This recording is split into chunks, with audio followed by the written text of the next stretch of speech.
now we're on to Consumed by Greg Buchanan, and here is the blurb on this one. Listen to this. On a lonely farmstead, an elderly woman falls down outside and, unable to move, is consumed overnight by 2 of her pigs. It seems like a tragic accident, except the woman was a well-known photographer, and inside her house someone has removed all her photos from their frames, seemingly erasing her past. The first photo she ever took remains her most infamous, a missing girl who was never seen again. Forensic veterinarian Cooper Allen is drafted in for the autopsy and slowly becomes obsessed with the victim, her family, and the crimes she brought to light decades ago. Wow. Let's go and talk to Greg now. It is my huge pleasure to welcome to the podcast Greg Buchanan, whose latest book is Consumed. Greg, welcome to the podcast. Great to be here.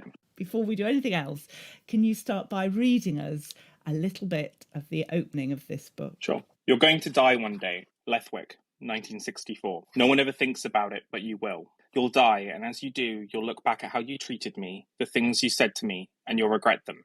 Before you go, you'll miss me. You'll miss everyone, and you'll be so sorry. You will. I read it in a book. That's what Sophie's mother had said to her the morning of her 17th birthday. Now the girl was out here, walking with her gift. Unwashed strawberry blonde hair curled around her shoulders. All around, forests that had bloomed for decades were receding like a hairline. Heather grew out of the blasted, scorched, exhausted earth at peculiar angles. These plants squatted like beggars, holding out their hands towards the departing sun.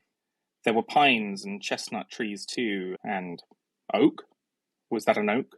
Sophie wasn't sure. Thank you, Greg. That's great. I always love to hear the books being read by the author. It's much better than me trying to read it. Let's start off with a basic question. Can you summarise this book for us? Consumed is about a kind of a mystery from the past recurring in the present day. So in the 1960s, we have this character you just heard about, Sophie, walking through some woods on her birthday and taking various photographs of things she finds interesting. It turns out that some of those photographs link into a kind of an ongoing crime, one element of which people know about and one of which they don't. So it's quite an important moment for this. This kind of mystery remains unsolved, ostensibly, her entire life, though Sophie becomes famous as a photographer as a result. It's only been her kind of dying days in the present day that everything suddenly comes slamming back to the surface. It becomes quite clear that the mystery of 2 missing children was not quite as unsolved as it seemed. And in the present day, Sophie is found consumed,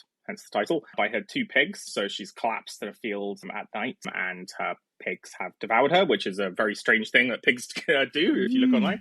As a result, a forensic veterinarian who is on vacation, as detectives like to do in books like this, is drafted in to help. And it becomes very clear that all is not as it seems in this town and there are various forces working against her. Yeah, so that's probably a good description, I think. Absolutely. And what a start to the story. I'm going to ask you what inspired you, but I'm slightly concerned to ask what inspired you to write this story. So there were two kind of aspects, I think. One was after, when I was working on 16 Horses, and especially towards the end, you find that kind of all people that you're talking to, friends and family, people you work with, people you meet in publishing and stuff, will say stuff like, oh, you're going to write a sequel, you're going to do another one. And I really was against that in a lot of ways. And that I think I called it like the 16 geese problem, in that I was like, what is it going to be? Just a bunch of other animals who died, kind of like my first one. So I was a bit dismissive of the whole thing. But I, as a kind of writing exercise, because I'm very into my craft and my learning, decided to think, if I was going to do a sequel or something that involved similar characters, how would I approach it? And I decided to think of what 16 Horses was about, and I decided to try and reverse and flip as many things as possible. So a lot of the initial ideas came from purposefully reversing a lot of elements of that book. So that was the kind of beginning bit. At that stage, it was more for those of you who will read it or have already started reading it, the stuff on the actual property where Cooper goes there in the evening. That happens fairly early in the book. Originally, it was almost going to be all set on that evening, and it was going to be this kind of like a more kind of Agatha Christie type thing. But things obviously morph and develop and change as you go. And though that was very much the core, and that was some of the earliest material, then, as it did for many people, or perhaps everyone, lockdown hit. around this time. So I immediately stopped writing, couldn't do anything, sitting around, very glum. I think it was around the time we were all going outside again a bit, and I was quite cautious on that front. Didn't know that it could spread as easily outside as we. I was like sitting in my house, looking out the window, being like, "Why are those people walking?" That kind of curtain twitcher. But when I finally started going out myself, a lot of what I spent time doing was walking in the woods. I wanted to see nature and stuff. And so some of those, where the book now starts with Sophie walking through the woods and looking around, some of her kind of observations of the trees and sights she sees were directly inspired. There's a kind of very strange description of mistletoe on the trees, because I likewise saw a bunch of kind of orbs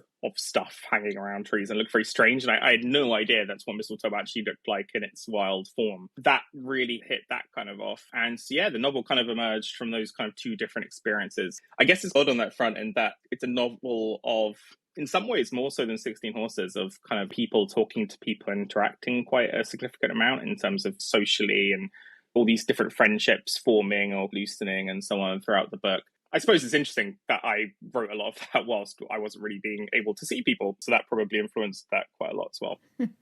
And let's talk about Cooper Allen. Where did that character come from? It may interest readers to know that my wife is in fact a veterinary surgeon. And indeed, some of the stuff, Cooper's kind of strange perspective, not to get in trouble, or indeed her kind of sense of humor, which isn't always successful, but it's often quite funny, is inspired by my wife and some of the things she said.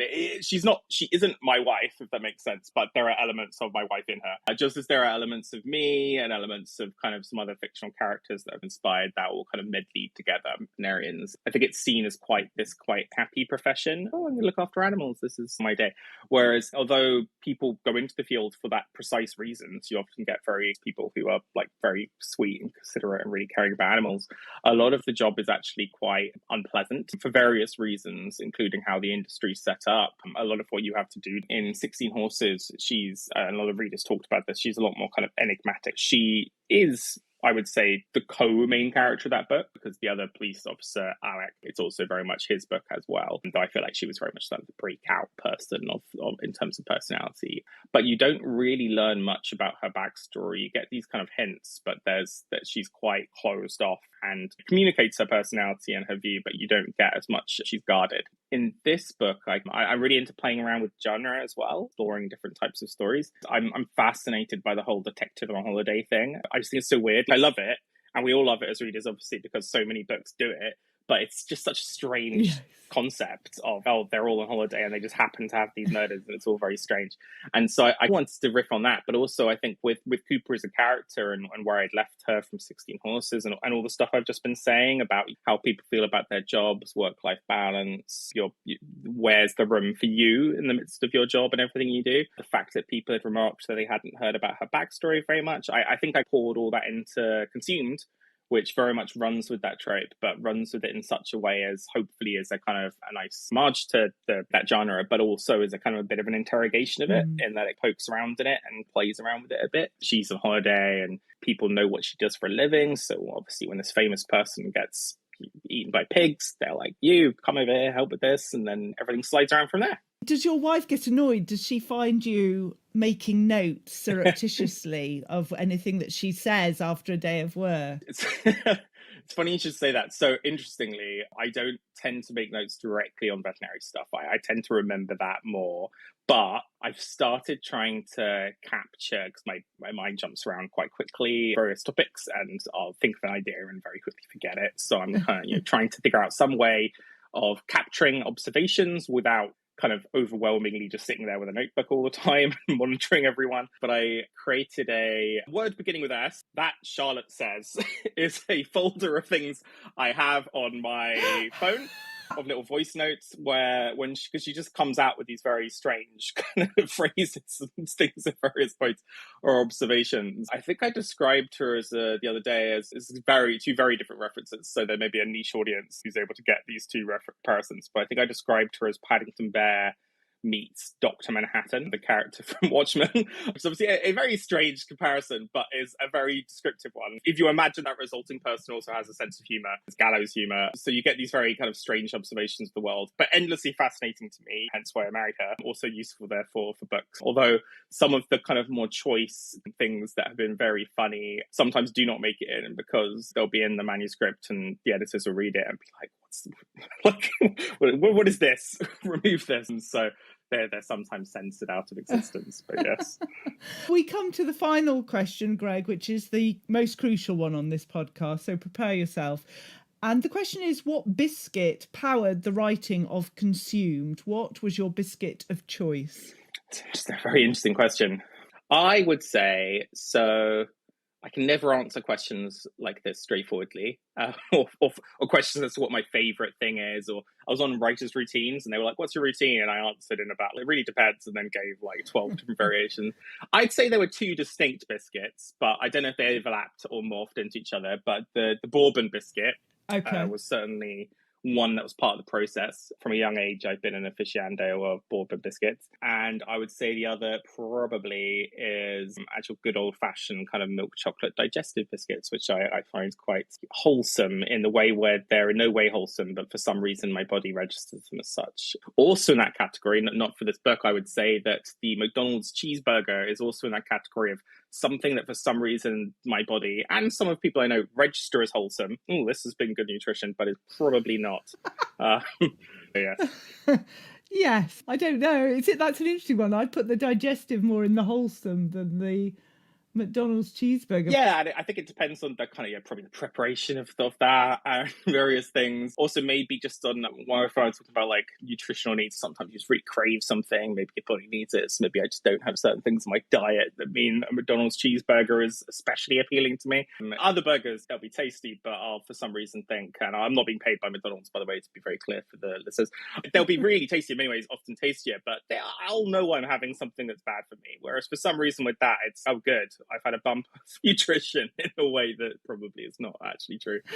If it helped power the writing of Consumed, it was well worth it. It's just been wonderful to talk to you, and thanks so much for coming on. Greg Buchanan, whose latest book is Consumed. Thank you.